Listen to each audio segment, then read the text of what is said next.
नमस्कार। मैं ज्योतिष शास्त्री रमेश चौबे उपस्थित हूं आपके समक्ष आज एक अत्यंत महत्वपूर्ण विषय पे चर्चा करने के लिए। ये जो समय जो है वो अत्यंत ही विशेष है, खास है और यदि कहूं तो विध्वंस लेके आने वाला है। क्योंकि आज का शीर्षक ही मेरा है कि 29 मार्च 2025 हो जाए सावधान। क्योंकि 29 मार्च 2025 को जब शनिदेव अपने मूल त्रिकोण राशि कुंभ राशि को छोड़ करके और जब मीन राशि में प्रवेश करेंगे तो उस दिन 5 नहीं 6 ग्रहों का जो है संयोग यहां पे कुंडली के मीन राशि में होगी। उस समय गोचर की स्थितियों में 5 ग्रह जो है, क्षमा कीजिए 6 ग्रह जो है वो मीन राशि में रहेंगे और केतु की भी दृष्टि उस पर पड़ेगी, यानी कि 7 ग्रहों का जो इंपैक्ट रहेगा वो कहां रहेगा? मीन राशि पे। अब ये समय जो है अत्यंत महत्वपूर्ण है। अब यहां पे सावधान होने की हमको आवश्यकता है। अब ऐसा तो कई बार हुआ है कि बहुत सारे बार जो है बहुत सारे ग्रहों का संयोग ऐसे में हुआ है, लेकिन इस दिन ऐसा खास क्यों? ऐसा विशेष सतर्कता की आवश्यकता क्या पड़ गई जो मैं आपको ये बात कह रहा हूं? तो इस समय जो जिस नक्षत्र में ग्रहों की स्थितियां हैं और जिस प्रकार से ग्रहों का जो योग बना हुआ है ये बहुत ही खराब है। ये बहुत ही ज्यादा प्रलय लेके आने वाली स्थिति, यदि मैं कहूं तो गलत नहीं होगा। बहुत बड़ा एक हमको मानव संहार देखने को यहां मिलेगा। बहुत सारे लोग जो है प्रभावित होंगे विभिन्न प्रकार के समस्याओं से, क्योंकि इस समय ही ऐसा है। और कुछ राशि वाले जो हैं उनको विशेष सावधान भी रहना चाहिए। अब जब शनि देव 29 मार्च को लगभग रात को 11 बजे इसमें जाएंगे, कहां पे? तो मीन राशि में। और वहां पे बुध, शनि, राहु, सूर्य, चंद्र और शुक्र, इतने सारे ग्रह जो है मीन राशि में बैठेंगे। ये काल पुरुष की कुंडली मैंने बनाई है ताकि आपको समझ में आए और यहां मैंने मीन राशि में सारे ग्रहों को दिखाया है। अब यहां पे बृहस्पति भी कुंडली के दूसरे भाव में यानी कि वृषभ राशि में रहेंगे और केतु की 9वीं दृष्टि से दृष्ट होंगे और बृहस्पति पे भी जो है बृहस्पति की दृष्टि भी केतु पे पड़ेगी, यानी कि केतु भी कहीं ना कहीं जो है वो पीड़ित हो गए। तो इतने सारे ग्रहों को केतु तो देख ही रहा है, प्लस यहाँ पे जो कंजक्शन बना हुआ है, जो योग बना है वो बना ही है और बृहस्पति जो है वो भी पीड़ित है। अब बच गए कौन? मंगल। तो मंगल 10 मई को मंगल जो है वो 10 मई को जो है वो क्या होगा? वापस कुंडली के यहां पे कर्क राशि में आ जाएंगे और नीच के हो जाएंगे।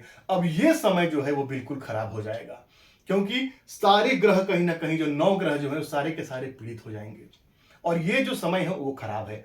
29 मार्च को जो है वो सूर्य ग्रहण भी है। अब प्रश्न यहां पे बार बार यही आएगा कि क्या ये भारत में दृश्य है, क्या ये भारत में मान्य है? देखिए, भारत में मान्य है कि नहीं है वो अलग विषय है, लेकिन प्रभाव पूरे विश्व पे तो इसका पड़ेगा। भारत में दृश्य नहीं है और भारतीय समय के हिसाब से लगभग 2 बजे से लेकर के शाम को 6 बजे तक का समय है, लेकिन इसका प्रभाव पूरे ब्रह्मांड में, पूरे विश्व में पड़ेगा। जब सुनामी आई थी तो समुद्र के आसपास के जो सारे जो शहर हैं लगभग उन सारों पे खतरा मंडरा रहा था। श्रीलंका में बहुत बड़ा जो है विध्वंस हुआ था। तो उसी प्रकार से सतर्क होने की आवश्यकता है, क्योंकि यहां पे सूर्य और चंद्रमा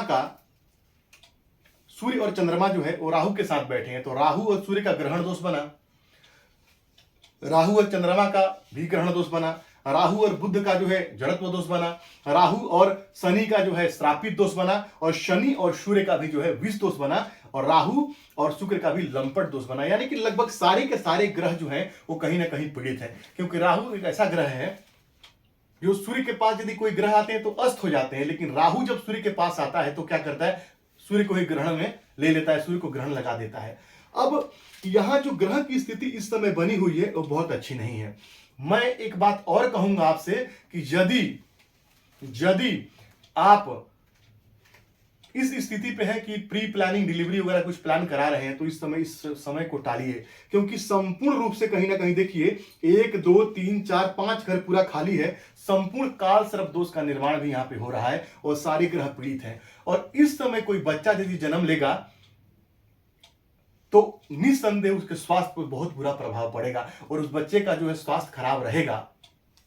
तो बचिए इस समय थोड़ा। अब हरि की कृपा यदि है, जब होना ही है तो उसको कौन टाल सकता है, लेकिन फिर भी यदि आपका ऐसा समय कुछ चल रहा है, बेबी प्लान जो आपका बच्चा होने वाला है, तो इस समय को थोड़ा सा अवॉइड कीजिए, इस समय को थोड़ा टालिए, क्योंकि ये समय बहुत अच्छा नहीं है। जब 29 मार्च को जब ये स्थिति जब आएगी तो क्या तुरंत प्रभाव मिलेगा? नहीं, तुरंत प्रभाव नहीं मिलेगा। चंद्र ग्रहण का प्रभाव तुरंत मिल जाता है, लेकिन सूर्य ग्रहण का प्रभाव जो अगले 6 महीने तक आपको देखने को मिलेगा। अगले 6 महीने यानी कि 29 मार्च से लेकर के थोड़ा पहले भी आप मान के चलिए, 15 दिन पहले और 2 महीना बाद तक, या 3 महीना, 4 महीना, 5 महीना बाद तक आपको इसका इफेक्ट देखने को मिलेगा। चूंकि मीन राशि जो है वो समुद्र और नदी के आसपास के एरिया को दिखाता है, यानी जल तत्व के एरिया से इसका संबंध है, समुद्र से खास तौर पे। तो समुद्र के निकट जो भी लोग रहते हैं उनको सावधान होने की आवश्यकता है, क्योंकि बड़ा प्रलय आ सकता है, बड़ा प्रलय आने की संभावना यहां बनती है। साथ ही साथ शहरी आबादी में रहने वाले लोग भी सावधान रहे। क्यों? विभिन्न प्रकार के जो है समस्या आ सकती है, रोग इत्यादि होने की संभावना बनती है। मैं भारतीय कुंडली की भी चर्चा करूंगा थोड़ी देर में आपसे, अभी इस विषय को समझिए थोड़ा सा। तो मीन राशि में चूंकि ये सारा काम हो रहा है, तो मीन राशि के जो लोग हैं उनको अपने स्वास्थ्य का बहुत ध्यान रखना है। और यदि ये गोचर आपके कुंडली कहीं चौथे भाव में यदि आके बने, जब आप जोड़ेंगे राशियों के हिसाब से, तो कुंडली के चौथे भाव में, जैसे मान लीजिए कि मेष राशि के 12वें बना, तो वृषभ राशि के तो 2, 3, 11 एकादश भाव में पड़ेगा। वैसे आप पीछे चले आइए, ऐसे घूम एक एक करके पीछे चले आए। जब कुंडली के यहां पे आपके ये सारे ग्रहों का यदि योग बन रहा है आपके 10, 9, 10, 11, 12, कुंडली के चौथे भाव में धनु राशि के बनेगा, तो हृदय जन्य रोगों से आपको सावधान रहना। यदि पुरानी आपकी कोई हार्ट की समस्या है वो आपको समस्या दे सकती है। तो जहां जहां ये सिर्फ ये जो योग बनेगा आपके एकादश भाव में, तीसरे भाव में, षष्ठ भाव में और दसम भाव में, ये कहीं ना कहीं थोड़ा आपके लिए लाभदायक रहेगा। बाकी जैसे मान लीजिए कि कुंभ राशि वालों के लिए, वृषभ राशि वालों के लिए कहां बनेगा, तो कुंडली के एकादश भाव में बनेगा, तो इतना ज्यादा उनको खराब नहीं करेगा, प्रभाव तो उनको देगा, लेकिन फिर भी लाभ के रास्ते खुलेगा, क्योंकि ज्यादातर ग्रह जो है इन भाव में अच्छा फल देते हैं, तीसरे भाव में, छठे भाव में, दसम भाव में, एकादश भाव में। लेकिन मीन राशि वालों को बहुत सावधान रहने की आवश्यकता यहाँ पे है। अब ये तो एक राशि की बात, सामान्य बात है। मैं यहाँ पे पूरे ब्रह्मांड, पूरे विश्व, अपने जो पूरे वर्ल्ड की चर्चा यहाँ पे करना चाहता हूं, क्योंकि ये जो समय है ये पूरे विश्व के लिए ही अच्छा नहीं है, विध्वंसकारी है, प्रलयकारी स्थितियों को लेके आने वाला है। तो इसमें विशेष करके जो समुद्र के आसपास निकटवर्ती जो स्थान है उनको विशेष ध्यान रखने की आवश्यकता यहाँ पे है। क्यों? क्योंकि इसका प्रभाव जो है वो जल तत्व के हिसाब से जो समुद्र के आसपास के जो लोग हैं उन पे ज्यादा पड़ेगा। जैसे मुंबई हो गया, गोवा हो गया, या जो भी समुद्र के तट पे जो स्थान है उनको बहुत सावधान रखना है, बहुत सावधान रहना है, और उनको काफी जो है इस विषय पे जो है सतर्कता की आवश्यकता है। जो शहरी आबादी है उनको भी ध्यान रखना है।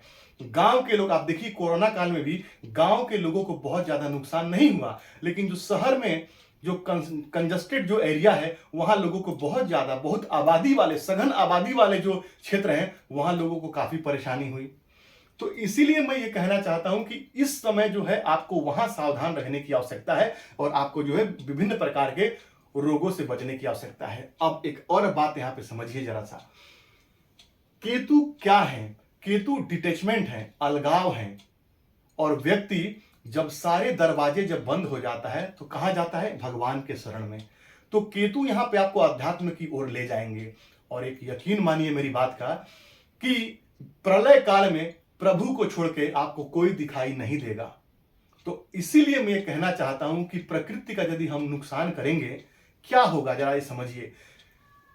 बहुत ज्यादा गर्मी बढ़ेगा, ग्लेशियर पिघलेगा, जल तत्व जो है बढ़ेगा इस साल, और बहुत ज्यादा गर्मी पड़ने के कारण जो ग्लेशियर जब पिघलेगा तो समुद्र में उसका प्रभाव तो देखने को मिलेगा ही मिलेगा।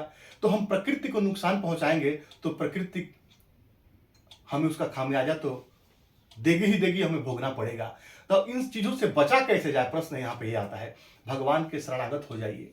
सुबह उठना, ब्रश करना, नाश्ता करना, ड्यूटी जाना और ड्यूटी से वापस आकर के ऑफिस का काम करना, सो जाना, ये रूटीन इसलिए हम यहाँ नहीं आए हैं।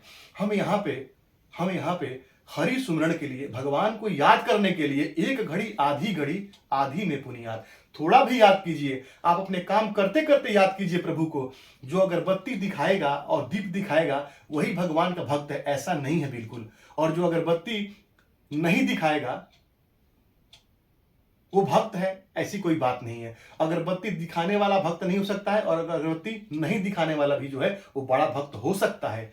तो प्रभु को आपको याद करना है। कैसे याद करेंगे प्रभु को?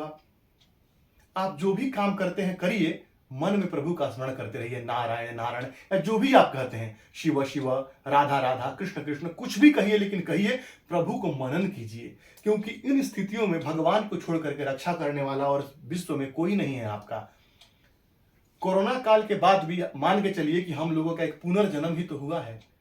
कोरोना में बहुत लोग, इतनी ज्यादा डेड बॉडी थी कि शमशान घाट पे जलाने के लिए जगह नहीं थी, लेकिन यदि हम बच गए हैं तो हमें पे नारायण की कृपा ही है, तभी हम बचे हुए हैं, हमारा पुनर्जन्म ही है। तो अभी से क्यों ना हम अपने प्रभु के शरणागत हो जाएं और ऐसे परिस्थितियों के लिए जो हम बच जाएं।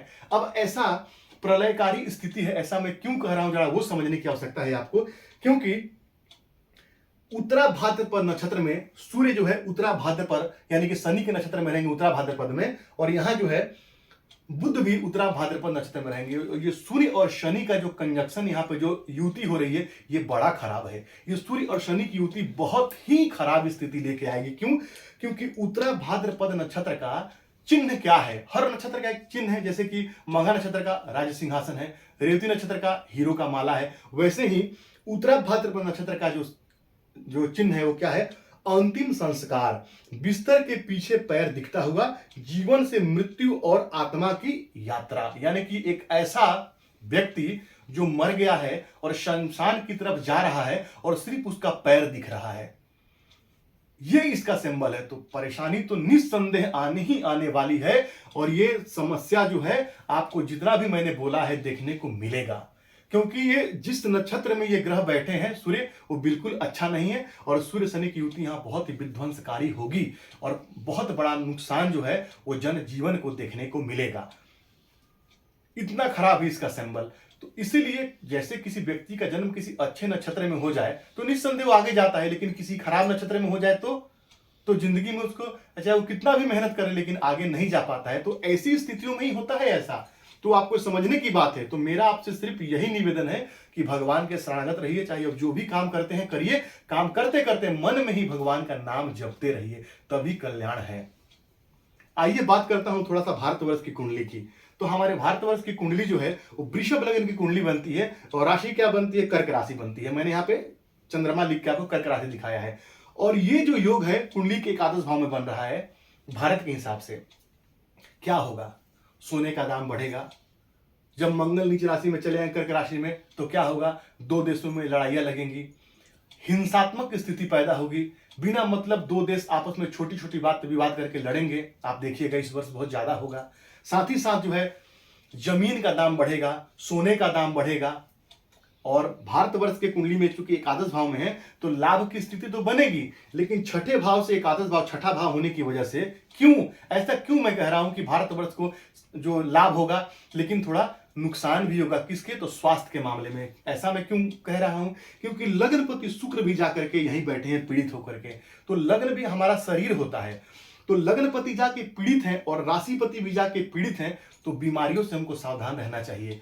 और बीमारियां जो है आपको देखने को मिलेगी कब? तो 1 महीना 15 दिन पहले से लेकर के और ग्रहण के यानी 29 मार्च के 4-5 महीना बाद तक स्थितियां बहुत गंभीर रहेगी, ऐसा दिखाई दे रहा है। लाभ होगा, स्थितियां जो है लाभ की बनेगी, लेकिन बीमारियों से हम बहुत जूझेंगे। बीमारियों की जो स्थितियां जो है वो अच्छी नहीं रहेगी। तो ये स्वास्थ्य के मामले में जो है परेशान करने वाला है भारत को, लेकिन लाभ के मामले में अच्छा है।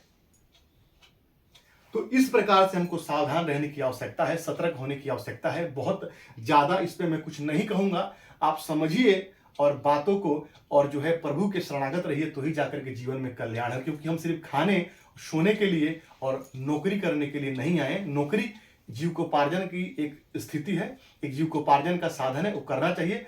हम भी करते हैं, आप भी करते हैं, सब करते हैं, लेकिन प्रभु का स्मरण करना हमको बिल्कुल नहीं भूलना चाहिए। तो यकीन है कि आपको जो भी मुझे कमेंट करना है, आप अभी बिल्कुल मत कीजिए, मैं बिल्कुल नहीं कहूंगा आप कमेंट करने के लिए। पहले आप इस समय को देखिए और फिर जा करके उस समय मेरे चैनल पे कमेंट करिए और देखिए कि मैंने क्या सही बताया कि गलत बताया है। तो आपका दिन मंगलमय हो, इसी मंगल कामना के साथ आज के लिए इतना ही। नमस्कार।